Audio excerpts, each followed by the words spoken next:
Hello guys, welcome to masters online. ఈ వీడియోలో మనం ఏపీ గ్రూప్ 2కి సంబంధించినటువంటి మెంటల్ అబిలిటీ క్వశ్చన్స్ని ఎక్స్ప్లెనేషన్ చేసుకుందాం.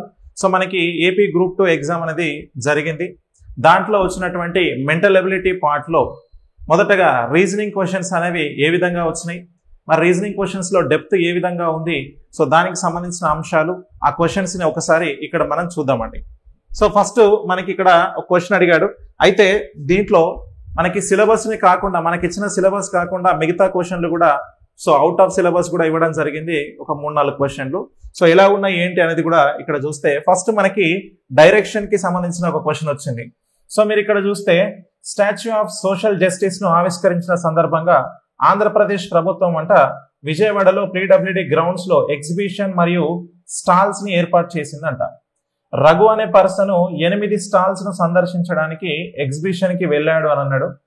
స్టాల్ 1 నుంచి స్టాల్ 8 వరకు అక్కడ ఉన్నాయి, కానీ అదే క్రమంలో సందర్శించలేదంట. సో ఆయన జనరల్ గా వెళ్తున్నాడు సందర్శించడానికి. ఇప్పుడు ఇక్కడ అతను స్టాల్ 1 నుండి ప్రారంభించి తూర్పు వైపు 25 మీటర్ల దూరంలో ఉన్న స్టాల్ 3 వైపు నడిచాడట. సో మొదటగా తను ఎక్కడ స్టార్ట్ అయిండు అని అంటే ఒక ప్లేస్ లో స్టార్ట్ అవుతారు కదా, ఇగో ఇది తన స్టార్ట్ అయిన ప్లేస్. ఇక్కడ నుంచి తూర్పు దిశగా మొదటగా ప్రయాణించిండు. సో తూర్పు దిశగా ఇది స్టాల్ 1. ఇక్కడ నుంచి ప్రయాణించి స్టాల్ 3కి చేరుకున్నాడు. ఇది 24 మీటర్స్ ఉన్నటువంటిది. సో ఇక్కడ నుంచి తర్వాత ఏం చేశాడు అని అంటే అక్కడ నుండి ఎడమ వైపుకు తిరిగి 16 మీటర్లు నడిచి స్టాల్ 5 చేరుకున్నాడంట. ఇప్పుడు ఇక్కడ నుంచి ఎడమ వైపు అని అంటే ఇలా పైకి వెళ్తాడు. సో ఇలా పైకి వెళ్ళి ఎంత దూరం ట్రావెల్ చేసిండట అని అంటే 16 మీటర్లు ట్రావెల్ చేసిండు. సో ఇక్కడ స్టాల్ 5ని చేరుకున్నాడు 16 మీటర్లు. Okay, right. సో ఇప్పుడు నెక్స్ట్ ఏం చేసిండు అని అంటే అక్కడ నుండి అతను స్టాల్ 1 మరియు స్టాల్ 3ని కలిపే రేఖ మధ్యలో ఉన్న మార్గాన్ని దాటి, మోస్ట్ ఆఫ్ ద ఆస్పిరెంట్స్ గమనించాల్సిన ఒక విషయం ఏంటి అని అంటే ఇగో ఈ స్టేట్మెంట్ మీకు అర్థమైతే డైరెక్షన్స్ లో మీరు ఇక్కడ ఇది క్లియర్ గా చేయగలుగుతారండి. ఏమన్నాడు, స్టాల్ 1ని స్టాల్ 3ని కలిపే ఈ రేఖ ఉంది కదా, దీనికి మధ్యలో నుంచి ప్రయాణిస్తున్నాడు అంట. ఎక్కడి నుంచి? సో దాటి స్టాల్ 1కి దక్షిణంగా ఉన్న స్టాల్ 2ని సందర్శించడానికి నైరుతి దిశలో 57 మీటర్లు నడిచాడట. ఎక్కడి నుంచి అని అంటే ఇగో ఇప్పుడు ఇక్కడ ఉన్నాడు కదా, ఈ ప్లేస్ నుంచి ఇలా కింది వైపు వస్తున్నాడు అని అన్నట్టు. ఇలా వస్తున్నాడు ఎగ్జాక్ట్ గా ఇలా ఇగో 1కి దక్షిణంగా ఉన్నటువంటి స్టాల్ 2 దగ్గరికి వచ్చిండండి. ఇది మొత్తం ఎంత ఉంది అని అంటే మనకి జనరల్ గా చూస్తే ఇది మొత్తము 57 మీటర్స్ ఉందండి. 57 మీటర్స్ టోటల్ గా ఉంది.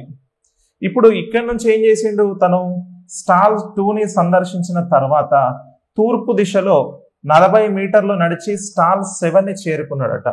సో ఇక్కడ నుంచి తూర్పు దిశగా అంటే తూర్పు వైపు ఎటువైపు పోయిండు, ఇక్కడ వరకు వచ్చిండు. ఏంటి, స్టాల్ 7ని సందర్శించడానికి వచ్చిండు ఇక్కడికి.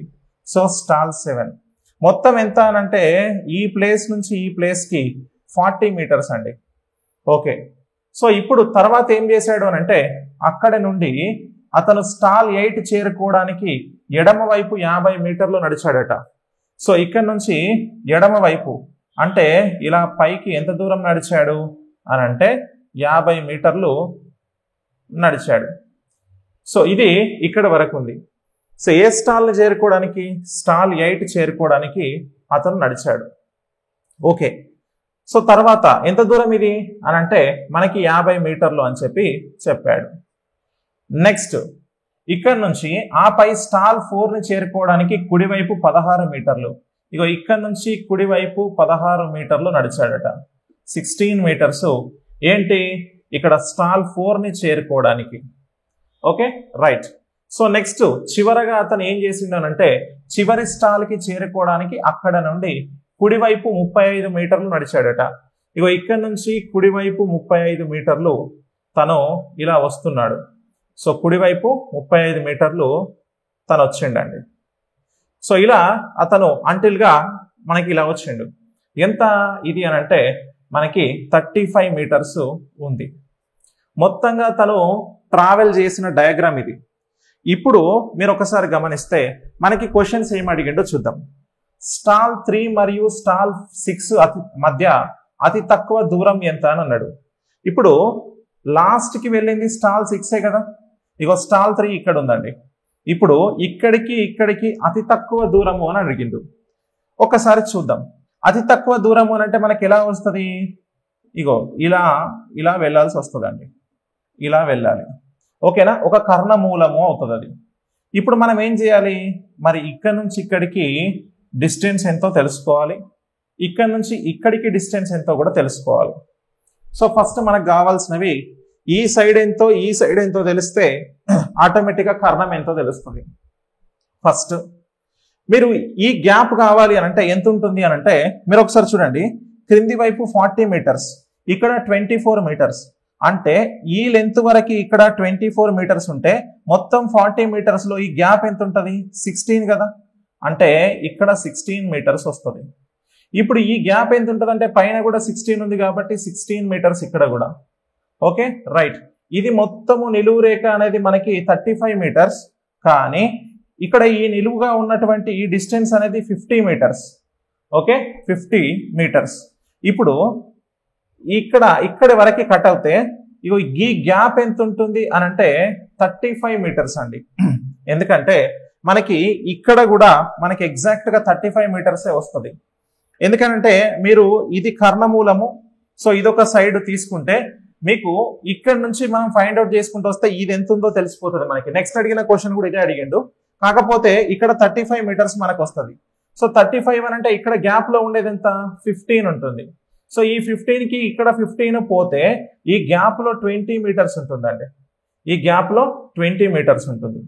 సో ఇప్పుడు ఇక్కడ ఈ ఒక భుజము 16 + 16 అని అంటే ఎంత, 32. ఓకే నెక్స్ట్ ఇంకొక భుజము 20, అంటే మనకి ఈ కర్ణమూలం కావాలి కాబట్టి మనం ఏం చేస్తాం, కర్ణము స్క్వేర్ = భుజము స్క్వేర్ + భుజము స్క్వేర్ అని చెప్పేసి రాస్తాం. అలా తీసుకున్నప్పుడు ఇక్కడ 32 స్క్వేర్ అని అంటే మనకు ఉండేది ఎంత అంటే 1024 అవుతుంది, ప్లస్ 20 స్క్వేర్ అని అంటే 400 అవుతుంది. అప్పుడు రెండింటిని కలిపితే 1424 అనేది మన ఆన్సర్. 1424 అనేది ఇక్కడ 1424 ఉంది. కర్ణము స్క్వేర్ = అంటే ఇది రూట్ ఇటువైపు వస్తుంది, ఈ స్క్వేర్ ని తీసేస్తే రూట్ ఇటువైపు వస్తుంది, √1424 అవుతుంది. సో √1424 అని అన్నప్పుడు మరి మనకు ఆప్షన్స్ లో ఉందా ఎక్కడైనా అంటే మనకి అన్ని రూట్లలో ఇచ్చాడండి, రూట్లలో ఇచ్చాడు. ఒకసారి చూద్దాం, ఇక్కడ యూనిట్స్ డిజిట్ మెథడ్ లో 4 ఉంది, ఒకట్ల స్థానంలో 4 ఉంది. అలా 4 వచ్చేది ఎక్కడ ఉందో మనం చెక్ చేద్దాం. అట్లా అని √24 కదా 4 అని చెప్పేసి కాదు, ఇప్పుడు ఈ రూట్ ని నార్మల్ చేస్తున్నాను, రూట్ తీసేసి ఇక్కడ 87, సో 6 √87 అని ఉంది కదా. సో 6 √87 అని అంటే 87 × 6 రూట్ అని ఉంది కాబట్టి 6 స్క్వేర్ ఎంత, 36.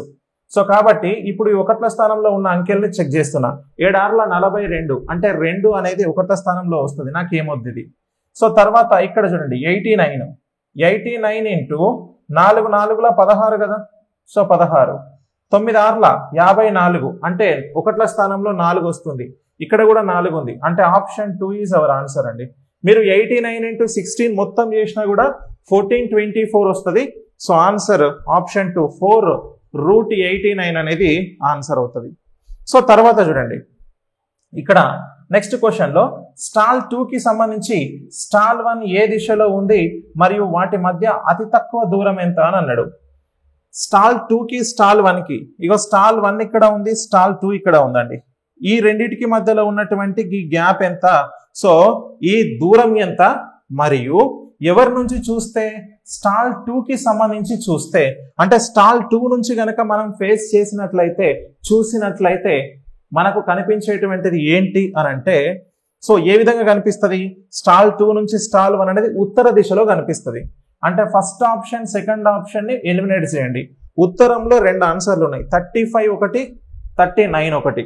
ఇప్పుడు ఈ గ్యాప్ ఎంత ఉంటుంది అని అంటే ఇక్కడ ఎంత ఉంది గ్యాప్ మనకి 35 మీటర్స్, ఇక్కడ ఎంత ఉంటుంది 35 మీటర్సే రావాలి. సో ఉత్తరానికి 35 మీటర్స్ అని చెప్పేసి చెప్తాం. లేదంటే చూడండి, ఇక్కడ ఇది మొత్తము 24 మీటర్స్ ఎగ్జాక్ట్ గా మిడిల్ లో కట్ చేస్తుందనంటే ఇక్కడ ఒక 12 ఇక్కడ ఒక 12 మీటర్స్ ఉంటుందండి. ఇప్పుడు ఇది 12 మీటర్స్, ఇది 16 మీటర్స్ ఉన్నప్పుడు ఈ కర్ణమూలం ఎంత వస్తుంది అంటే 20 మీటర్స్ వస్తుందండి. ఈ కర్ణమూలము 20 మీటర్స్ వస్తుంది. మొత్తం 57 ఉండాల్సింది 20 పోతే ఇక్కడ ఎంత ఉంటుంది ఈ గ్యాప్లో అంటే ఇది 37 ఉంటుందండి. ఓకేనా, 37 ఉంటుంది.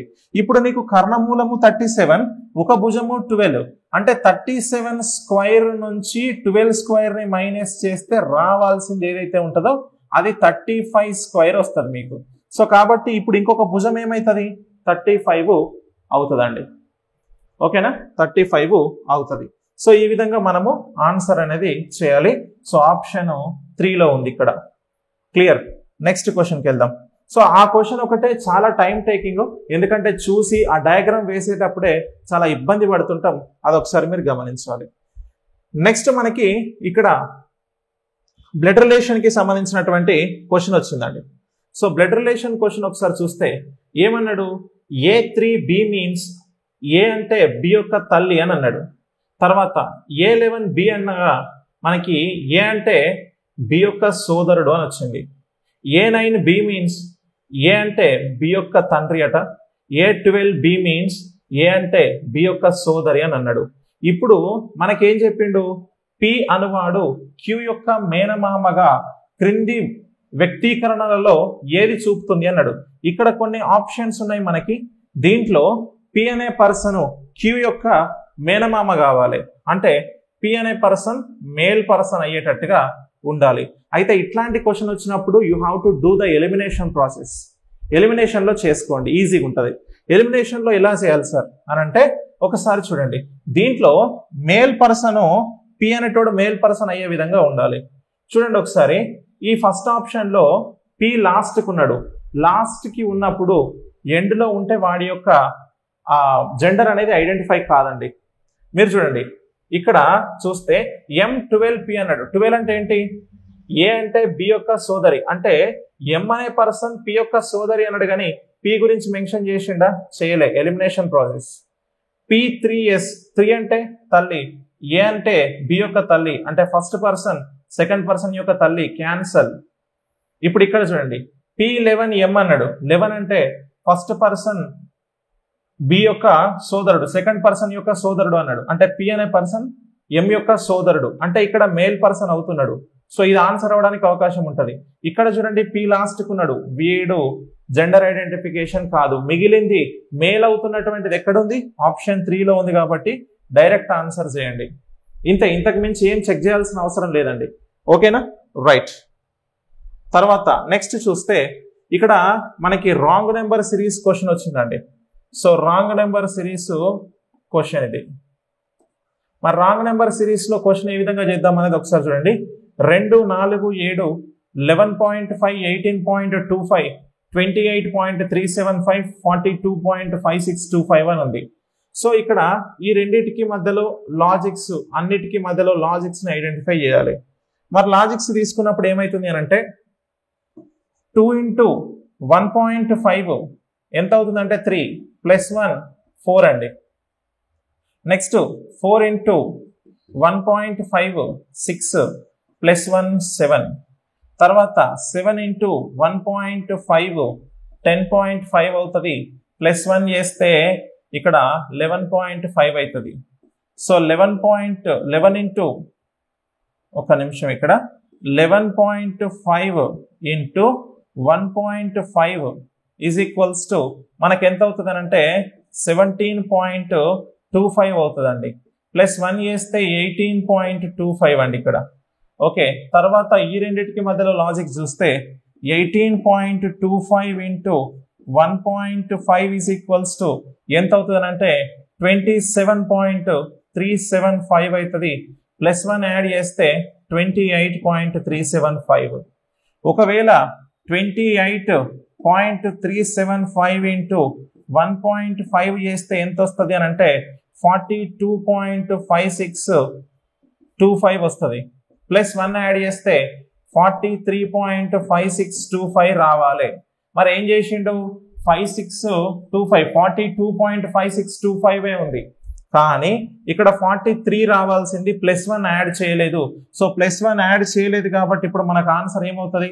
ఆప్షన్ డిలో ఉన్నది ఆప్షన్ 4 అవుతుందండి. ఓకే రైట్, ఈ విధంగా ఆన్సర్ అనేది చేస్తాం.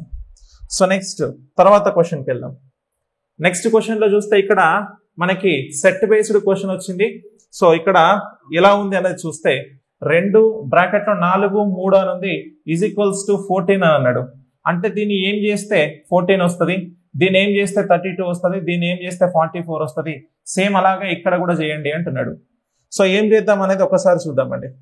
ఎట్లా అంటే నేను ఈ బ్రాకెట్లో ఉన్న నెంబర్ని తీసుకున్న 4 స్క్వేర్ చేసిన 16 మైనస్ ఈ ముందున్నటువంటి డిజిట్ని తీసేసిన.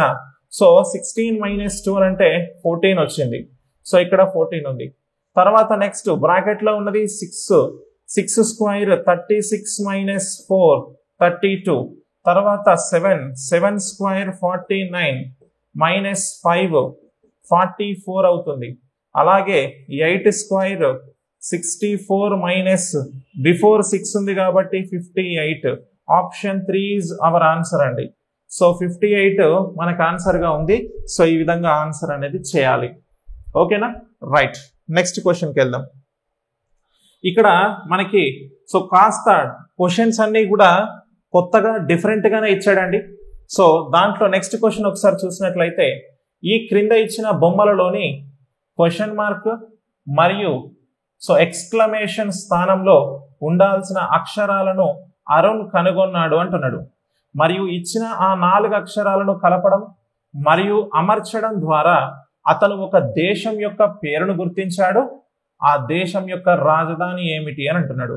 అయితే ఆయన ఏం చేసిండట అని అంటే ఇక్కడ మీరు గమనిస్తే ఇక్కడ లాజిక్ పజిల్ లాగా ఉంది. ఆ పజిల్లో ఆ క్వశ్చన్ మార్క్ అండ్ ఎక్స్క్లమేషన్ 2 స్థానాలు ఉన్నాయి. ఆ 2 స్థానాలలో ఉండాల్సినటువంటి లెటర్స్ని కనుక్కొన్నాడట. వాటిని ఒక అరేంజ్మెంట్లో తీసుకొస్తే ఒక దేశం వచ్చిందంట, ఒక దేశం పేరు. ఆ దేశం పేరు వచ్చింది కదా, దాని యొక్క రాజధాని ఏంటి అని అడుగుతున్నాడు. చాలా విచిత్రంగా ఉంది కదా క్వశ్చన్. సో ఇట్లా అయితే ఇప్పుడు ఏం చేద్దామో చూడండి. మనకి ఫస్ట్ ఇక్కడ 9, ఇక్కడ 5, ఇక్కడ 7 ఉంది. మరి వీటి వల్ల ఇక్కడ ఒక యు అని ఉందండి, లెటర్ ఉంది. సో ఈ సెట్కి కాంబినేషన్ ఇక్కడ క్వశ్చన్ మార్క్ సెట్ కాంబినేషన్ ఒక లెటర్. అంటే ఈ డిజిట్స్ నుంచే ఇక్కడ ఉన్న లెటర్ వస్తుంది అని గమనించాలి. 9 + 5 + 7 మొత్తం కలపండి, ఎంత వస్తుంది? 21. 21st alphabet is you. 2 + 1 5. 5th alphabet is ఇక్కడ ఈ. తర్వాత ఇక్కడ చూడండి 7 + 4 11 + 5 16. So 16th alphabet is P. So next ఇక్కడ చూడండి 6 + 3 9 + 9 18. 18th alphabet is R. ఇప్పుడు PUER అని ఉంది. దీని నుంచి ఒక దేశం పేరు కావాలి. ఏం దేశం వస్తుంది అని అంటే పెరు అండి. పెరు అనే దేశం వస్తుంది. మరి పెరు యొక్క రాజధాని ఏంటి అని అంటే లీమా. సో ఆప్షన్ 3లో ఉంది కదా లీమా. మనము అనాలజీ దగ్గర ఒక మాట చెప్తాం ఏంటనంటే మనకి వర్డ్ అనాలజీ లేదా వర్డ్ ఆడ్ వన్ అవుట్ దగ్గర మనకు దేశాల పేర్లు, రాజధానుల పేర్లు, కరెన్సీ పేర్లు, సో రాష్ట్రానికి సంబంధించి అధ్యయన శాస్త్రాలకు సంబంధించి కొన్ని నేర్చుకోవాలి అని అనుకుంటాం కదా. సో ఏం ఎగ్జాక్ట్గా అలాంటి క్వశ్చన్ బేస్ చేసుకొని అడిగాడు. సో ఇది ఇక్కడ ఆన్సర్. తర్వాత చూద్దాం. సో నెక్స్ట్ క్వశ్చన్ చూసినట్లయితే ఇక్కడ మనకి ఏం చేసిండంటే నెంబర్ లెటర్ సీక్వెన్స్ టెస్ట్ అని చెప్పేసి ఉంటుంది. So number letter symbol sequence test అని చెప్పి ఉంటుందండి. సో ఆ సింబల్ సీక్వెన్స్ టెస్ట్ మనం ఒకసారి గమనిస్తే ఇక్కడ ఈ క్రింద ఏర్పాటును జాగ్రత్తగా అధ్యయనం చేయండి అన్నాడు. ఇక్కడ సిరీస్ ఇచ్చాడు. పై అమరిక ఆధారంగా క్రింది క్రమంలోని ప్రశ్నార్థకం గుర్తు స్థానంలో ఏమి ఉండాలి అని అన్నాడు. సో ఒకసారి చూద్దాము. ఇక్కడ నాకు కాస్త విజిబిలిటీ లేదు, అందుకని నేను చెక్ చేస్తున్నా. రైట్. సో మనకి ఏ విధంగా ఉంది అని అంటే ఫస్ట్ డిఈ స్టార్ అని ఉందండి. సో డిఈ స్టార్ అంటే మొదటగానే ఉంది, ఇగో ఇక్కడ వరకు కట్ అయింది. ఓకే. తర్వాత చూడండి $9 అని ఉంది. సో వెంటనే $9 అనేది ఇలా వచ్చింది. Okay, done. ఇది సెట్ 1, ఇది సెట్ 2 అనుకోండి. ఇప్పుడు మధ్యలో ఈని తీసేసింది కదా, అంటే ఒక డిజిట్కి ఓకేనా, ఇక్కడున్న సెట్లో అన్ని సీరియల్గా ఉన్నాయి. ఇక్కడున్న దాంట్లో ఫస్ట్ ఒక డిజిట్ని మళ్ళీ ఒక ఎలిమెంట్ని తీసేసిండు, తర్వాత 2 ఎలిమెంట్స్ని తీసుకున్నాడు. తర్వాత చూడండి 6 ఇక్కడ మనకు ఏముంది, అది 0 అండ్ డాలర్. ఓకేనా, సో 6 $0 అని చెప్పేసి ఉంది. మధ్యలో ఏం చేసిండంటే ఇక్కడ యాష్ గుర్తుంది కదా, ఈ యాష్ని ఎలిమినేట్ చేసిండు. సో ఇప్పుడు మనకి ఇగో డాలర్ వరకు తీసుకున్నాడు ఇలా. ఇప్పుడు ఏం చేసిండు, ప్లస్ని యూని ఎలిమినేట్ చేసిండు కదా, అంటే దీనికి మధ్యలో గ్యాప్ అసలు రాలేదు, కానీ ఈ సెట్ మధ్య లోపల దానికి ఒక నెంబర్, ఒక ఎలిమెంట్ని గ్యాప్ ఇచ్చిండు. ఇక్కడ దీనికి మధ్యలో ఒక ఎలిమెంట్ గ్యాప్, మళ్ళీ ఇన్సైడ్ 2 ఎలిమెంట్స్ గ్యాప్ ఉంది. తర్వాత ఎన్ని ఎలిమెంట్స్ గ్యాప్ రావాలి అని అంటే ఇక్కడ ఏతో స్టార్ట్ అయింది, అంటే 2 ఎలిమెంట్స్ని గ్యాప్ ఇచ్చింది, 2 ఎలిమెంట్స్ గ్యాప్ ఉంది. తర్వాత ఇక్కడ నుంచి ఏం చేసిండు, ఏ యాష్, సో ఏ యాష్ ఏ అని అన్నాడు, అంటే ఏ ఇక్కడ ఈ 3 ఎలిమెంట్స్ని తప్పించిండు, తర్వాత మిగతా తీసుకున్నాడు. ఇప్పుడు చూస్తే ఇక్కడ 0 ఏం లేదు గ్యాప్, ఇక్కడ ఒకటి గ్యాప్ ఉంది ఎలిమెంట్, ఇక్కడ 2 ఎలిమెంట్స్ గ్యాప్ ఉన్నాయి. తర్వాత ఎన్ని ఎలిమెంట్స్ గ్యాప్ ఉండాలి, ఇగో ఈ 3 ఎలిమెంట్స్ గ్యాప్ ఉండాలి, అంటే ఏతో స్టార్ట్ అవ్వాలి. ఏతో స్టార్ట్ అయ్యేటివి అన్ని ఏతోనే స్టార్ట్ అయినాయి. తర్వాత ఇప్పుడు ఇక్కడ 0 వాటి మధ్యలో ఏది కూడా తీసేయాలి. ఇక్కడ ఒక ఎలిమెంట్ తీసేసిండు, 2 ఎలిమెంట్స్ తీసేశాడు, 3 ఎలిమెంట్స్ తీసేశాడు. తర్వాత ఎన్ని ఎలిమెంట్స్ తీసేయాలి మరి అని అంటే ఇక్కడ 3 తీసిండు కాబట్టి ఇక్కడ 4 తీద్దాం. ఇగో 4 తీసిన, మిగిలితే ఏమున్నాయి, ఏఎల్ అని ఉంది, అంటే ఏఏఎల్. ఆప్షన్ 2 ఏఏఎల్ అనేది ఆన్సర్ అండి. సో ఈ విధంగా ఆన్సర్ చేయాలి. So number, letter, symbol sequence test అని ఉంటుంది. సో సీక్వెన్స్ టెస్ట్ అని అంటారు దీన్ని. తర్వాత నెక్స్ట్ మనకుంది ఏంటి అని అంటే కోడింగ్ డీకోడింగ్ క్వశ్చన్ అండి. ఒక నిర్దిష్ట కోడ్ భాషలో కన్జర్వ్ని సో ఈ విధంగా కోడ్ చేశాడనంట, సో ఈ విధంగా రాశాడు. అదే కోడ్ భాషలో న్యూమరస్ని ఎలా రాయబడుతుంది అని అన్నాడు. మీరు ఒకసారి చూస్తే కన్జర్వ్లోని ప్రతి లెటరు దానికి బిఫోర్ అండ్ ఆఫ్టర్ లెటర్స్ ఉన్నాయండి. సికి బిఫోర్ లెటర్ బి, తర్వాత డి వస్తుంది, అంటే బి సి డి. ఈ సికి కోడ్ ఏంటి అని అంటే ఇవి 2 తీసుకున్నాడు.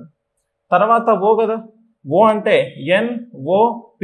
ఈ ఓకి కోడ్ ఏంటి అని అంటే బిఫోర్ ఆఫ్టర్ ఉన్నటువంటి తీసుకున్నాడు. అలాగా మొత్తం అన్ని కూడా ఆ విధంగానే కోడ్ చేశాడు. ఇప్పుడు న్యూమరస్కి ఏ విధంగా కోడ్ చేయాలి అనేది చూద్దాం. మరి న్యూమరస్కి ఏ విధంగా కోడ్ చేస్తాడు అంటే ఎన్కి బిఫోర్ ఏముంటుంది, MNO, అంటే ఇవి 2 రావాలి, MOతో స్టార్ట్ అవ్వాలి. సో నెక్స్ట్ తర్వాత U అంటే TUV, అంటే దీనికి బిఫోర్ ఏమున్నాయి అంటే TV, ఇగో ఇలా ఉండాలి.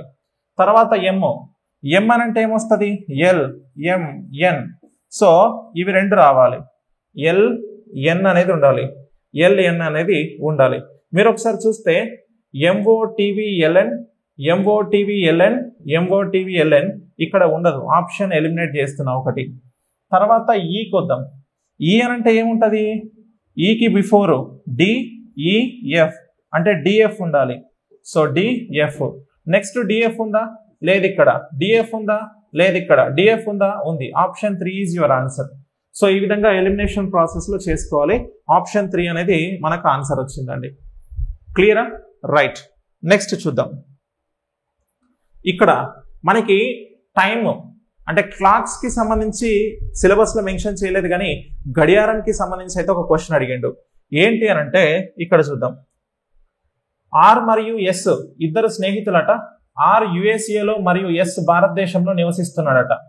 ఒకరోజు ఆర్ ఎస్ని యుఎస్ఏలో ఇప్పుడు టైం T గంటలు, మరి ఇండియాలో ఇప్పుడు టైం ఎంత అని అడగ్గా భారతదేశం యుఎస్ఏ కంటే 9:30 గంటలు, సో 9 గంటల 30 నిమిషాలు ముందుంది అని అన్నాడట.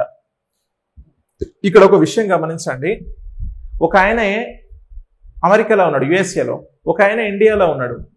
అమెరికాలో ఉన్న పర్సన్ ఇండియాలో టైం ఎంత అవుతుంది అని అడుగుతున్నాడు అన్నట్టు. అప్పుడు ఇండియాలో ఉన్న అతను ఏమంటున్నాడు తెలుసా, అమెరికా టైం కంటే ఇండియా టైం 9:30 గంటలు ముందుంటుంది అని అన్నాడు. అంటే వాళ్ళకి 12 o'clock అయితే మనకి 9:30 అవుతుంది అని అన్నట్టు. సో అది డిఫరెన్స్. ఇప్పుడు యుఎస్ఏలో ఉదయం 4:15 అయితే ఇప్పటి నుండి 18 గంటల తర్వాత భారతదేశంలో సమయం ఎంత అని అడిగిండండి. సో ఇది గడియారానికి సంబంధించిన క్వశ్చన్. ఒకసారి చూద్దాం. యుఎస్ఏలో టైం ఎంత? సో 4:15 అనేది ఏ టైము? USA time. మరి దీనికంటే ఇప్పుడు యుఎస్ఏలో 4:15 అయితే ఇండియాలో ఎంత కావాలి? దీనికంటే 9:30 గంటలు ఇండియా ముందు ఉంటుంది కదా. సో 9:30 hours తీసుకుందాం. 9 గంటల 30 నిమిషాలు ముందు ఉంటుంది. సో ఇప్పుడు 9:4 ఎంత అంటే 13 గంటల 45 నిమిషాలు. ఏంటి సార్ 13 గంటలు అని అంటే దీన్ని ఏమని రాసుకోవచ్చు? ఈ 13 గంటల 45 నిమిషాలని 145 అనొచ్చు కదా. 145 అని చెప్పేసి రాసుకోవచ్చు. ఇది మార్నింగ్ అని అంటే మార్నింగ్ వీళ్ళకి ఎప్పుడు? మార్నింగ్ 4:15. మార్నింగ్ 4:15 నుంచి 9 గంటలు ముందుకు వస్తే ఎంత? ఇగో ఇది ఇండియాలో టైం ఇప్పుడు ఎప్పుడు? ఆఫ్టర్నూన్ అవుతుందండి. ఇది ఆఫ్టర్నూన్ అవుతుంది. ఓకేనా? ఆఫ్టర్నూన్ 145 అనేది అవుతుంది. ఇప్పుడు 18 గంటల తర్వాత భారతదేశంలో సమయం ఎంత అని అన్నాడు. అంటే దీనికి 18 గంటలు కలిపితే సరిపోతుంది. 18 గంటల తర్వాత భారతదేశంలో సమయం ఎంత అంటే 1945 అవుతుంది. 1945 అవుతుంది. 1945 hours అని అంటే టైం ఎంత అని అంటే ఇప్పుడు ఒకసారి చూద్దాం. మధ్యాహ్నం 1:45 నిమిషాలు. దీనికి ఈ 18 గంటల కంటే ఫస్ట్ 12 గంటలు కలుపుదాం. ఎందుకు? 12 గంటలు కలిపితే సేమ్ టైం మళ్ళీ అవుతుంది.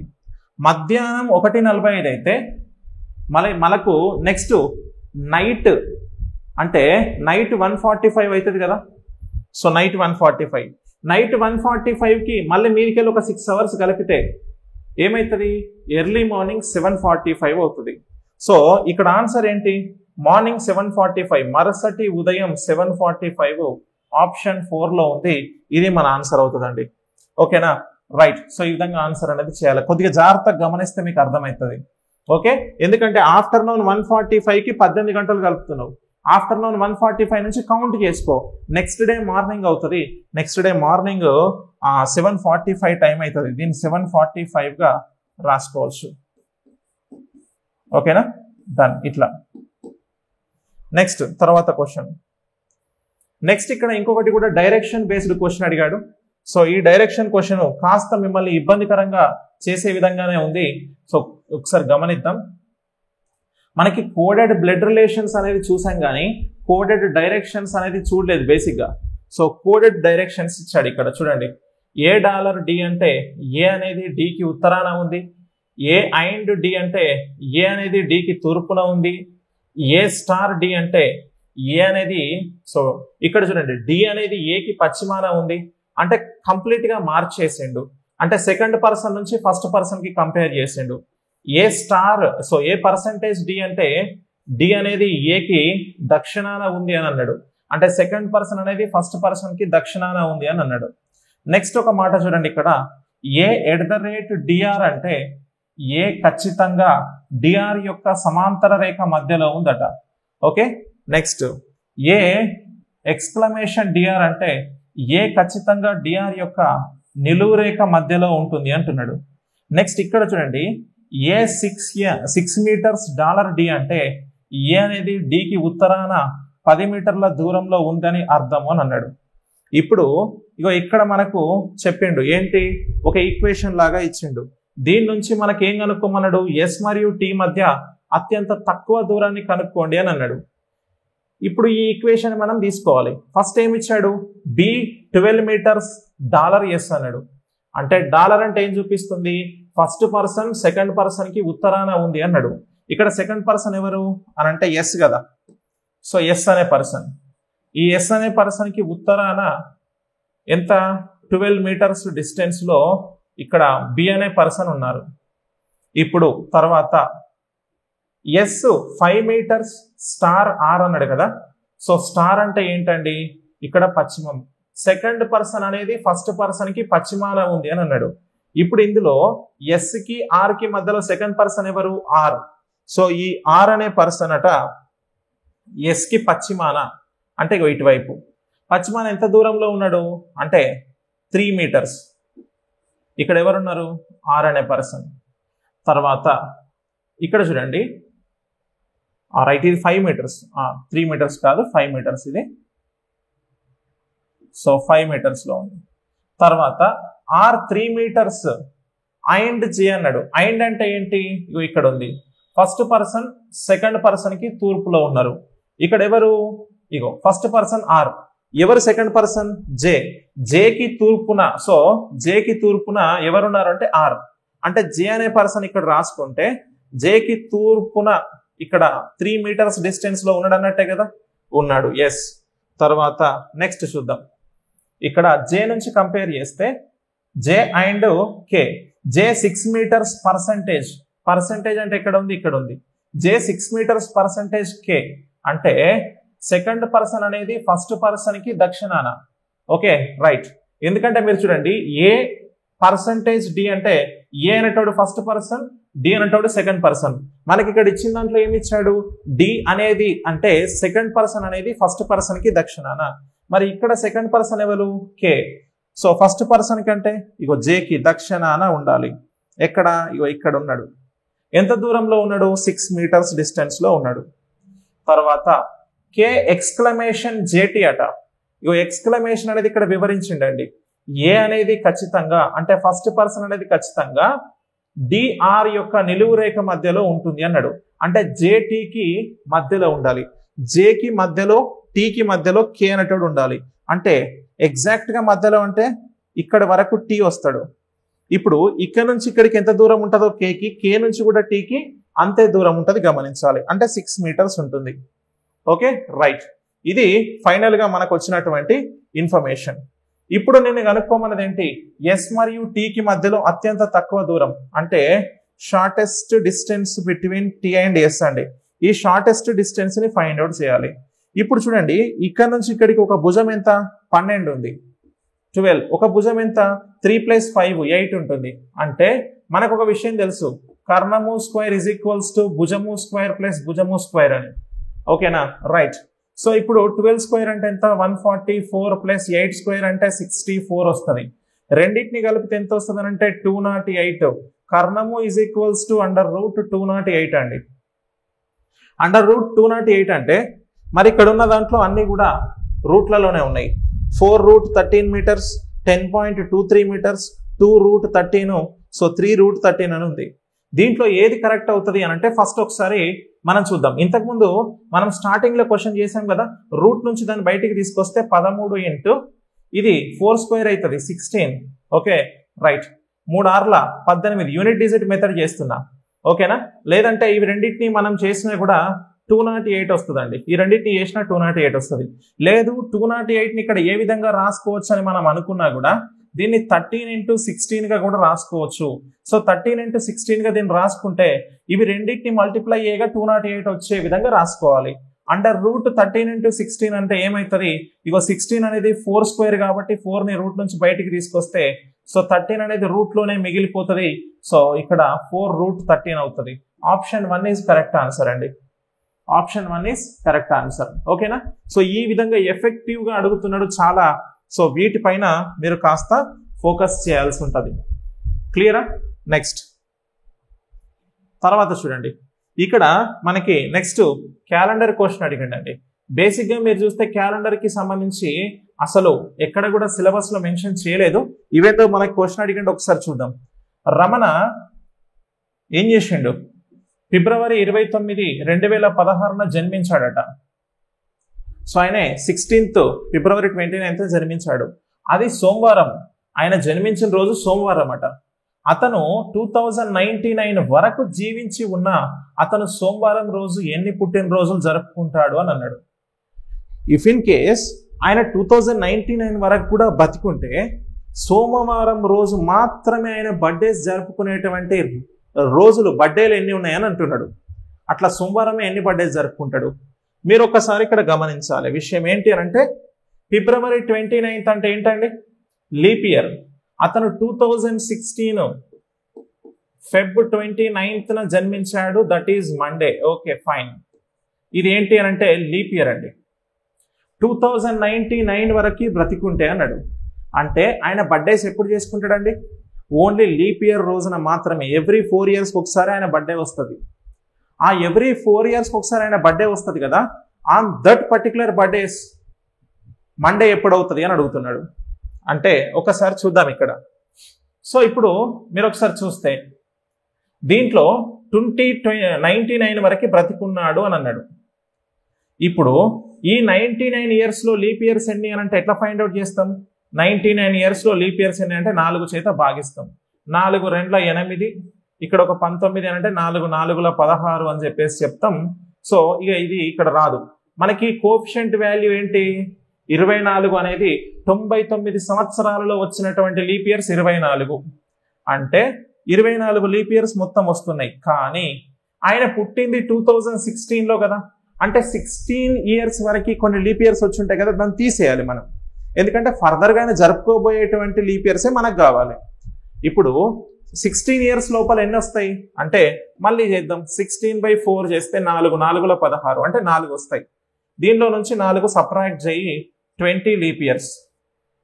అంటే ఆయనే ఆ 1999 వరకు 20 లీప్ సంవత్సరాలే వచ్చినాయి. ఈ 20 లీప్ సంవత్సరాలలో ఎన్ని మండేస్ వచ్చినాయో మనకు తెలియాలి. అంటే ఫస్ట్ ఒకసారి చెప్తా. ఇప్పుడు 20 అని ఉంది కదా, మనం జనరల్గా నెంబర్ తెలిస్తే డేట్ని రిపిటేషన్ మళ్ళీ సేమ్ డే ఎప్పుడు వస్తుందని ఒక మోడల్ ఉంటుంది మనకి క్యాలెండర్లో. అప్పుడు ఏం చేస్తాం? ఫస్ట్ డే అనేది మండే అవుతే మళ్ళీ మండే ఎప్పుడు రిపీట్ అవుతుంది? +7 యాడ్ చేయాలంటాం కదా. సో 1 + 7 అంటే ఎంత అండి? 8. 8th రోజు మళ్ళీ మండే అవుతుంది కదా, అవుతుంది. సో మళ్ళీ ఎప్పుడు వస్తుంది? 7 కలిపితే 15th వస్తుంది మళ్ళీ మండే. ఓకే రైట్, ఇలా మనం తీసుకుంటాం. మళ్ళీ ఎప్పుడు వస్తుంది? 7 కలిపితే 22nd వస్తుంది. కానీ మనకున్న 20 సంవత్సరాలే. ఈ 20 సంవత్సరాలలో మనకు వచ్చినటువంటి మండేస్ కావాలి. ఇగో ఇక్కడ ఫస్ట్ మండే అయింది. అయితే మీరు ఒక విషయం గమనించండి, అతను పుట్టింది మండే రోజు, అంటే బర్త్ ఆయన పుట్టింది మండే రోజు. ఇగో ఫస్ట్ అనేది ఆయన పుట్టిందండి. కానీ ఆయన పుట్టిన రోజు ఎప్పుడు చేసుకుంటాడనంటే ఒకసారి 2 సార్లు. ఎన్నిసార్లు చేసుకుంటాడు? 2 times చేసుకుంటాడు అన్నట్టు. ఓకేనా? 2 times తను బర్త్డేస్ అనేవి చేసుకుంటాడు. మరి ఆ ఏ ఇయర్స్ అవుతాయి అనేది కూడా మనం ఫైండ్ అవుట్ చేయొచ్చు. ఏ ఇయర్స్లో తను బర్త్డేస్ చేసుకుంటాడు అని అంటే 2016 తర్వాత మళ్ళీ మనకు +7 లీప్ ఇయర్స్ ఎప్పుడు వస్తాయో చూసుకోండి. +7 లీప్ ఇయర్స్ అని అంటే సో 28 సంవత్సరాలు కలపాలండి. దీనికి 28 సంవత్సరాలు కలుపుతాం. ఎందుకనంటే +7కి మళ్ళీ రిపీట్ అవుతుంది. ఎన్ని లీప్ సంవత్సరం కదా రిపీట్ అయ్యేది అంటే 4 × 4 చేస్తే 28. సో మీరు ఇప్పుడు చూస్తే 44 వస్తుంది. అంటే 2044లో ఒకసారి జరుపుకుంటాడు ఆయన. మళ్ళీ 28 years కలపండి, 2072లో ఒకసారి లీప్ ఇయర్ జరుపుకుంటాడు. So this is 2 years. ఒకసారి 2044, 2072 మండే జరుపుకునేటువంటి బర్త్డేస్. మండే జరుపుకునేటువంటి బర్త్డేస్ ఇవి. ఓకేనా? రైట్, నెక్స్ట్ క్వశ్చన్కి వెళ్దాం. ఇగో ఇక్కడ నెక్స్ట్ అద్భుతంగా ఇచ్చాడండి. మనం లెటర్ సిరీస్ క్వశ్చన్ చూసినాం కానీ ఇట్లా లెటర్స్ ఉంటాయని చెప్పేసి ఎక్స్పెక్ట్ చేయలేదు మనం. ఎట్లా ఉంది సార్ అని అంటే Rajesh codes the alphabet as number such as A is equals to 1, B is equals to 2, C is equals to C and so on. Then what is the value that Rajesh gets by adding all the letters in the word అంటున్నాడు. ఇక్కడ చూడండి, ఇక్కడ ఉన్న letters అన్ని కలిపితే ఒక పదం అట. అది ఈ పదం ఉంది కదా, ఈ పదంలో లెటర్స్ యొక్క ప్లేస్ వాల్యూస్ ఏంటి అని అంటే అకార్డింగ్ టు మనం తీసుకునే place వాల్యూసే. A1, B2, C3, D4 అని రాసుకుంటాం కదా ప్లేస్ వాల్యూస్, ఆ జనరల్ ప్లేస్ వాల్యూసే. అయితే ఇగో ఇక్కడున్న పదంలోని లెటర్స్ ఉన్నాయి కదా, వీటన్నిటి యొక్క ప్లేస్ వాల్యూ యొక్క సమ్ ఎంత అవుతుంది, అన్నిటిని కలిపితే ఎంత అవుతుంది అని అడుగుతున్నాడు. నువ్వేం చేయాలి? P అంటే 16 అని, N అంటే 14 అని, E అంటే 5 అని, O అంటే 15 అని, ఇలా అన్ని రాసుకొని అన్నిటిని కలపాలి. వచ్చిందని ఆన్సర్గా పెట్టాలి. ఆయన ఉద్దేశం ఏంటి అని అంటే నీ టైం కిల్ చేయాలని ఆయన ఉద్దేశం, నిన్ను ఆన్సర్ చేయకుండా చేయాలనేది ఆయన ఉద్దేశం. అందుకే ఇట్లాంటి క్వశ్చన్స్ ఇచ్చాడండి.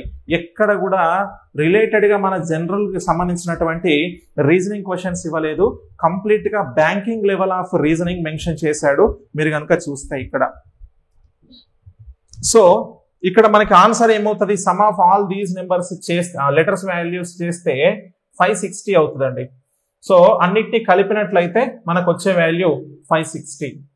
సో నెక్స్ట్ తర్వాత ఇక్కడ మనకి స్టేట్మెంట్స్ అండ్ కంక్లూజన్ కి సంబంధించినటువంటి క్వశ్చన్ ఇచ్చాడు. ఏమన్నాడు అని అంటే, ఒక స్టేట్మెంట్ ఇచ్చాడు. మనం బేసిక్ గా స్టేట్మెంట్స్ దానికి సంబంధించిన క్వశ్చన్స్ ని ఆల్మోస్ట్ 8 నుంచి 10 వరకు క్వశ్చన్లు వస్తాయని అనుకున్నాం, కానీ అస్సలు ఇవ్వలేదు. మనం అనుకున్నట్టుగా పేపర్ రాలేదు. Okay right. ఇద్దరు పారిశ్రామికవేత్తలట, శ్యామ్ మరియు మనోజ్ ఇద్దరు పక్క పక్కనే ఒకదానిని ఆనుకొని మరొకటి పరిశ్రమలు ఉన్నాయట వాళ్ళిద్దరికి. వారు తమ పరిశ్రమల అభివృద్ధి కోసం కష్టపడి పనిచేస్తున్నారట. మరియు ఇద్దరు ఒకే ఉత్పత్తిని తయారు చేస్తారు. ఇద్దరు సమాన సమయాన్ని వెచ్చిస్తారట. ఒకే పదార్థాలను ఉపయోగిస్తారట మరియు సమానంగా కష్టపడి పనిచేస్తారట. విక్రయాల కాలంలో మనోజ్ ఉత్పత్తితో పోలిస్తే శ్యామ్ మెరుగైన ఉత్పత్తి విక్రయాలను కలిగి ఉన్నాడట. ఇది స్టేట్మెంట్ అండి ఇదంతా కూడా. ఇప్పుడు కంక్లూజన్ ఏంటి అంటే, మనోజ్ ఉపయోగించిన మెటీరియల్ నాణ్యత బాగా లేదు అంటున్నాడు. ఇక్కడ స్టేట్మెంట్ లో ఏం చెప్పిండనంటే, మనోజ్ ఉత్పత్తితో పోలిస్తే శ్యామ్ మెరుగైన ఉత్పత్తిని సాధించాడు. ఇద్దరు పక్క పక్కనే ఉన్నారు, ఇద్దరు సేమ్ టైం పెట్టారు, ఇద్దరు సేమ్ ఉత్పత్తులను తయారు చేసారు. ఆ ఉత్పత్తికి రా మెటీరియల్స్ కూడా ఇద్దరు సేమ్ ఒకే పదార్థాలను ఉపయోగిస్తారు అని అన్నాడు. అయితే మరి లోపం ఎక్కడ జరిగింది అని నిన్ను అడుగుతున్నాడు అన్నట్టు. కాకపోతే ఒకరి విక్రయాల కంటే, ఒకరి సేల్స్ కంటే ఇంకొకరి సేల్స్ అనేవి మెరుగ్గా ఉన్నాయి, బెటర్గా ఉన్నాయి. అంటే ఇంకొక పర్సన్ సేల్స్ అనేవి పడిపోయినాయి అని అంటున్నాడు. మరి ఏం చేద్దాము అని అంటే, ఇక్కడ కంక్లూజన్కి ఏమొస్తావు మరి, మనోజ్ ఉపయోగించిన మెటీరియల్ నాణ్యత లేదట. ఇద్దరు ఒకే పదార్థాలను ఉపయోగిస్తారని చెప్పిండు కదా, మరి ఒకే పదార్థాలను ఉపయోగించినప్పుడు నాణ్యత లేదని ఎట్లా చెప్తాం మనం, చెప్పలేం, క్యాన్సల్. నెక్స్ట్, పవర్ కట్లు మనోజ్ ఉత్పత్తిని నాశనం చేశాయట, నాణ్యతను నాశనం చేసినాయట. పక్క పక్కనే ఉన్నారు, ఆయనకు పవర్ కట్ అయితే ఈయనకు పవర్ కట్ కావాలి, కానీ ఈయనకు ఒకరికే పవర్ కట్ ఎట్లయితుంది? ఓకేనా? సో అట్లా మనకి పవర్ కట్ల గురించి ఎక్కడన్నా మెన్షన్ చేసిండా పోనీ అంటే చేయలేదు. సో ఇది తప్పు, ఇది కూడా తప్పు. సో 1 లేదా 2 అనుసరించవు. సో ఆప్షన్ 4 లో ఉంది నైదర్ కంక్లూజన్ 1 నార్ కంక్లూజన్ 2 అని చెప్పేసి చెప్తాం. సో ఇది ఇక్కడ ఒకవేళ కనుక సార్ అయి ఉండొచ్చు కదా, ఆయన దాంట్లో కరెంట్ ఉండొచ్చు, ఈయన దాంట్లో కరెంట్ పోవచ్చు కదా అని అంటే నీ సొంత ఆలోచన, నీ సొంత నిర్ణయం అవుతుంది. కానీ అక్కడున్న సిచ్యువేషన్ బట్టి ఆలోచించడం అయితే కాదు. అదర్ దాన్ ఏదన్నా కావచ్చు, కానీ ఎందుకంటే ఇద్దరు సేమ్ చేశారు, కానీ అతను ప్రమోషన్ విషయంలో కావచ్చు, లేదనంటే ఆయన సేల్ ప్రైసింగ్ విషయంలో కావచ్చు, ఇంకేదన్నా ఇక్కడ మనకి ఇవ్వకుండా వేరే ఏదైనా అంశం పెడితే అయి ఉండొచ్చు ఏమో, చెప్పలేము. కానీ సో ఇద్దరికి కామన్ రిలేషన్ గా ఉన్నవైతే కాదు అని చెప్పొచ్చు మనం. సో మనకి ఇచ్చినటువంటి విషయాలు కాదంటాం, ఇక ఇంటర్నల్గా ఏదైనా ఉండనివ్వండి, మనకు ఇచ్చినటువంటి విషయాలు అయితే కాదు. నెక్స్ట్ చూడండి, స్టేట్మెంట్స్ అండ్ అజంప్షన్స్ కి సంబంధించిన క్వశ్చన్ వచ్చిందండి. ప్రకటన ఏమన్నాడంటే, నగరంలో పర్యావరణ కాలుష్యం స్థాయిని తగ్గించేందుకు నగర పరిధిలో ఉన్న అన్ని కర్మాగారాలను నగరం బయటికి తరలించాలని అధికార పౌర యంత్రాంగం మనకి నిర్ణయించిందట. మరి అజంప్షన్ ఏంటి? సో అజంప్షన్ ప్రకటన ఏమన్నాడంటే, అక్కడ నగరంలో ఈ కర్మాగారాలు ఉండడం వల్ల కాలుష్యం పెరుగుతుంది అని చెప్పిండు. వాటన్నిటిని సిటీ అవుట్స్కట్స్ లోకి మారుస్తాము అని చెప్పేసి నిర్ణయం తీసుకున్నారట. కర్మాగారాలను నగర సరిహద్దుల వెలుపలికి తరలించిన తర్వాత భవిష్యత్తులో నగరంలో కాలుష్య స్థాయి తగ్గవచ్చు. ఎస్, తగ్గడానికి అవకాశం ఉంటుంది. ఎందుకంటే ఆయన ఇప్పుడే తగ్గుతుందని చెప్పలే, భవిష్యత్తులో ఇప్పుడు ఇవన్నీ వెళ్ళిపోయిన తర్వాత ఇక్కడ సిచ్యువేషన్స్ అన్ని సెటిల్ అవుతాయి, ఫ్యూచర్ లో ఇక్కడ కాలుష్యం తగ్గొచ్చు అంటే ఎస్, ఇవన్నీ వెళ్ళిన తర్వాత ఇక్కడ ఆ కాలుష్యం ప్రభావం కొన్ని రోజులకి పోతుంది కదా, then it will be better. కాబట్టి first one true. Second assumption, ఈ కర్మాగారాల కోసం నగర పరిమితి వెలుపల భూమి తగినంత అందుబాటులో ఉంది అంటున్నాడు. అయితే ఈ కర్మాగారాల కోసం అట సిటీ అవుట్స్కట్స్ లో వాళ్ళకి ల్యాండ్ అనేది ఉంది అని అంటున్నాడు. ఒకవేళ ల్యాండ్ సిటీ అవుట్స్కట్స్ లో లేకపోతే ఈ పౌర అధికార యంత్రాంగం వాళ్ళు తరలించాలని ఫిక్స్ అయితే ఎక్కడికి పంపిస్తారు మరి? అంటే సిటీ అవుట్స్కట్స్ కి పంపించాలని వాళ్ళు నిర్ణయించారు అంటే దెర్ ఈస్ అ పాసిబిలిటీ అక్కడ మనకి వాళ్ళకి భూమి అందుబాటులో ఉంటేనే కదా.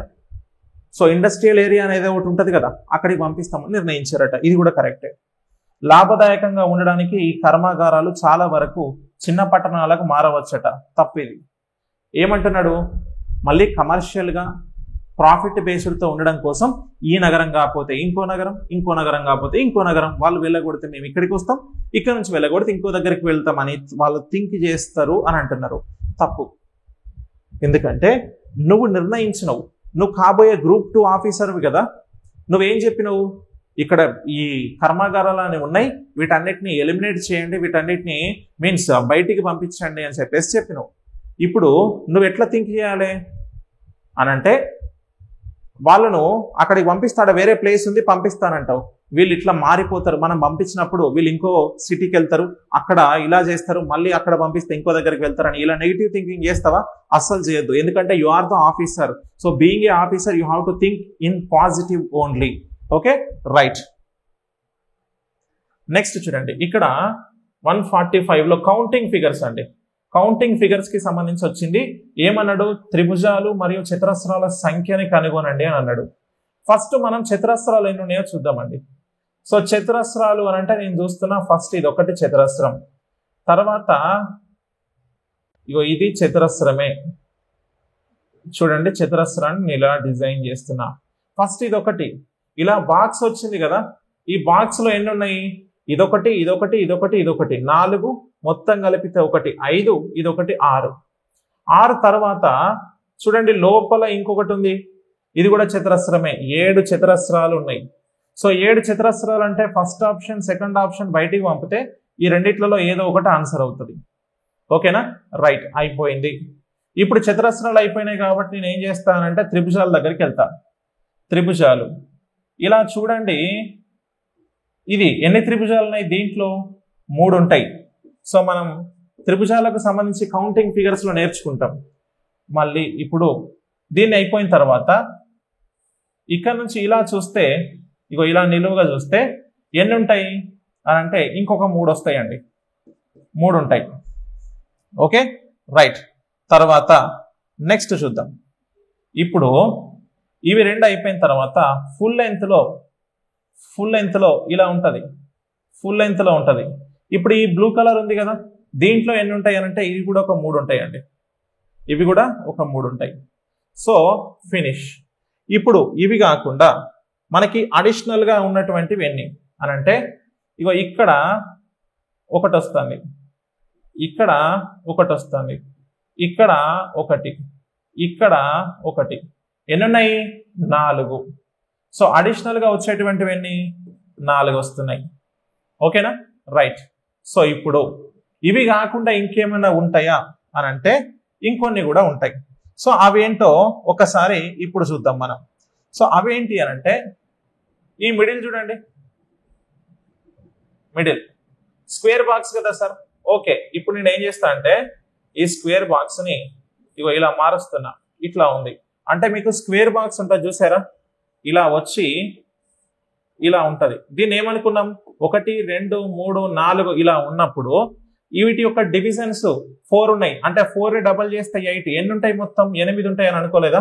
సో ఇలా 8 ఉన్నాయి. ఇప్పుడు మనకి మొత్తం ఎన్ని అని అంటున్నాడు. సో ఇవేనా? ఇంతే ఉంటాయి ఇక. సో వీటన్నిటిని కలపండి. 3 ముళ్ళ 9. సో 9 ఇక్కడ ఒక 4, 13, 13 ఒక 8, 21. సో మొత్తం ఎన్ని కనిపిస్తాయి అని అంటే 21 ట్రయాంగిల్స్ కనిపిస్తాయి. 21 ట్రయాంగిల్స్, 7 చతురస్రాలు. So option 4 is our answer అండి. ఈ విధంగా ఆన్సర్ చేయాలి. నెక్స్ట్ చూద్దాం. ఇక్కడ మనకు వచ్చింది ఏంటంటే వాటర్ ఇమేజ్ అండి. సో వాటర్ ఇమేజ్ కి మిర్రర్ ఇమేజ్ క్వశ్చన్ వచ్చింది. మిర్రర్ ఇమేజ్ క్వశ్చన్ ని వాటర్ ఇమేజ్ ఫార్మాట్ లో అడిగిండు. So mirror image question water image format లో అడిగిండు. ఏంటి అని అంటే ఇది ప్రశ్న చిత్రం, దీంట్లో ఉన్నటువంటి దాన్ని బేస్ చేసుకొని ఇక్కడ ఏంటి ఎంబెడెడ్ ఫిగర్ అండి. ఇది embedded figure, embedded figure. Next వచ్చేది మనకు దీని తర్వాత వస్తుంది మనకి మిర్రర్ ఇమేజ్ ఫిగర్. ఇది ఎంబెడెడ్ ఫిగర్ అంటే దాగి ఉన్న చిత్రాన్ని కనుగొనటం అని అంటాం కదా, సేమ్ ఎగ్జాక్ట్ గా. ఇక్కడ మనకి ప్రశ్న చిత్రం, దీంట్లో ఈ డయాగ్రామ్ ని ఆధారంగా చేసుకొని ఇక్కడున్న ఆప్షన్స్ 4 ఏది దీంట్లో ఎంబెడ్ అయి ఉంది, ఇన్సర్ట్ అయి ఉంది అని అంటున్నాడు, యాజ్ ఇట్ ఈస్ గా ఉంది అంటున్నాడు. సో మీరు ఒకసారి చూస్తే ఈ ఫస్ట్ ఆప్షన్ లో ఉన్న ఎం ఉంది కదా, ఆ ఎంఐ ఉండడానికి అవకాశం ఉంది. చూడండి ఇక్కడ ఇగో ఇలా ఉంది. So option 1 is correct answer. మీరు ఎంటైర్ ఇక్కడ మెంటల్ ఎబిలిటీలో రీజనింగ్ పార్ట్ వరకు మనం చూసినట్లయితే మీరు ఈజీగా చేసేటువంటి క్వశ్చన్ ఇది ఒకటని చెప్పొచ్చు అండి. సో చూడగానే ఆన్సర్ పెట్టేటువంటి క్వశ్చన్. క్లియర్? రైట్. సో ఇది ఆన్సర్. నెక్స్ట్ చూస్తే ఇక్కడ మనకి ఇది మిర్రర్ ఇమేజ్ క్వశ్చన్, అది వాటర్ ఇమేజ్ ఫార్మాట్లో అడిగిండు. సో మిర్రర్ ఇమేజ్లో ఇది ప్రశ్న చిత్రం, ఇది మిర్రర్ ఇమేజ్లో ఏ విధంగా కనిపిస్తుంది అని అడిగిండు. అయితే మిర్రర్ అనేది ఎక్కడ ప్లేస్ చేయబడి ఉంది అని అంటే కింది వైపు. ఒకవేళ కింది వైపు ప్లేస్ చేసి ఉంటే అది వాటర్ ఇమేజ్ ఫార్మాట్, ఓకేనా, వాటర్ ఇమేజ్లో కనిపిస్తున్నట్టు. కానీ మిర్రర్ ఇక్కడే ప్లేస్ చేస్తే ఇటువైపు ఉన్నది ఇటువైపు పడుతుంది. అంటే ఇక్కడ మిర్రర్ ఇమేజ్ ఫార్మాట్ అని చెప్తున్నాం కానీ లెఫ్ట్ రైట్లు మారాయి. ఇక్కడ ఓన్లీ అప్ డౌన్ అవుతుంది. ఎందుకంటే మిర్రర్ ఇక్కడ ఉంది కాబట్టి ఇలా పడాలి. మనం రైట్ సైడ్ మిర్రర్ పెడితే లెఫ్ట్ రైట్ అయింది, రైట్ లెఫ్ట్ అయింది అని అన్నాం. కానీ కింద వైపు మిర్రర్ పెడుతున్నాం కాబట్టి ఇప్పుడు ఈ పై వైపు ఉన్నది క్రిందికి రావాలి. సో ఇది ఇంప్రాపర్, ఇది ఇంప్రాపర్. ఈ రెండిట్లలో ఆన్సర్ కావాలి. ఇప్పుడు లెఫ్ట్ రైట్లు మారాయని చెప్పిన కదా, రైట్ సైడ్ లైన్స్ ఉన్నాయి, దీంట్లో రైట్ సైడ్ లైన్స్ ఉన్నాయి, లెఫ్ట్ సైడ్ లైన్స్ ఉన్నాయి. దీన్ని క్లోజ్ అయ్యి answer 2 is your answer. Option 2 is your answer అండి. డైరెక్ట్ ఆన్సర్ పెట్టొచ్చు. ఇది మనకు మిర్రర్ ఇమేజ్ కి సంబంధించినటువంటి క్వశ్చన్. కంప్లీట్ గా మనకి రీజనింగ్ ని బేస్ చేసుకొని 17 క్వశ్చన్లు వచ్చినాయండి. రీజనింగ్ ని బేస్ చేసుకొని 17 క్వశ్చన్స్ ఉన్నాయి. అర్థమెటిక్ లో 13 క్వశ్చన్స్ ఉన్నాయి.